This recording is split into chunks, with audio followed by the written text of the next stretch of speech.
Thank you, Mr. Chair. I rise in favor of my amendment, which will require the Government Accountability Office to make its report on the findings and conclusions of its study of the Federal Housing Finance Agency's loan level pricing adjustment revisions publicly available online. My common sense amendment will provide transparency for the administration to answer to the American people.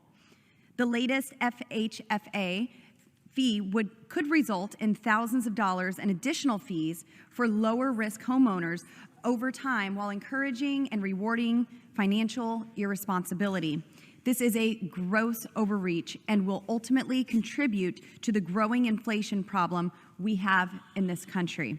Raising housing costs at a time when mortgage rates are at their highest, thanks to the Biden-Pelosi spending spree, will make housing less affordable and will result in higher mortgages, higher costs, and reduced access to credit for most borrowers.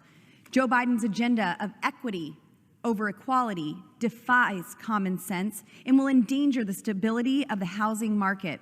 The Republican majority is fighting tooth and nail to protect the middle-class homebuyers from Joe Biden's new socialist tax, which puts homeownership out of reach for the middle-class Americans.